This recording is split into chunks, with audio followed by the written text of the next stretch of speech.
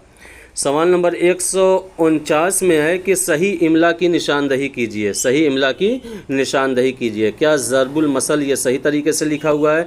क्या कि अज़्म मुसम्मम ये सही तरीके से लिखा है? तो ये गलत है। आज़ाद मजाज ये भी गलत है। इंसाफ पसंद ये भी गलत है। तो सही इमला जो है वह क्या है? ज़रबुल मसल ये सही इमला है। ऑप्शन नंबर 1 यहाँ पे हमारा सही हो जाएगा। सवाल नंबर 150 और आखिरी सवाल है। इसमें पूछा जा रहा है कि कौन सा जोड़ दुरुस्त है? कौन सा जोड़ दुरुस्त है? क्या शमा शमीम दुरुस्त है, शहर और शोहरत दुरुस्त है, जहर और जोहर दुरुस्त है, तो या लफ्ज़ और अल्फाज दुरुस्त है? तो दोस्तों क्या है कि इन चारों ऑप्शन में हमारा लफ्ज़ और अल्फाज क्या है? ये दुरुस्त है। लफ्ज़ और अल्फाज। ऑप्शन नंबर 4 यहाँ पे हमारा सही हो जाएगा। तो दोस्तों उम्मीद है कि वीडियो बहुत ही पसंद आई होगी। तो वीडियो को लाइक करें, शेयर करें, सब्सक्राइब करें और जहाँ तक हो सके अपने दोस्तों को भी क्या है वीडियो को शेयर करें और क्या है चैनल को सब्सक्राइब करने का मशवरा दें। मिलते हैं अगली वीडियो में 2020 के पीजीटी के प्रीवियस ईयर क्वेश्चन के साथ। जब तक कि आप लोग क्या है अपने अपने एग्ज़ामात की इम्तिहानात की तैयारी में लगे रहें। ठीक। और हमारे Telegram channel Abbas study centre से भी आप लोग जुड़ें। उस पर क्या है कि सारी की सारी न्यूज़ और सारे के सारे लिंक और सारे के सारे क्या है कि अक्सर वक्तन जो क्विज़ क्या है जो इम्पोर्टेंट सवालात होते हैं उसको क्या शेयर कर दिया जाता है। ठीक। जब तक कि आप लोग अपने अपने इम्तिहान की तैयारी करते रहें। मिलते हैं अगली वीडियो में। अल्लाह हाफिज़।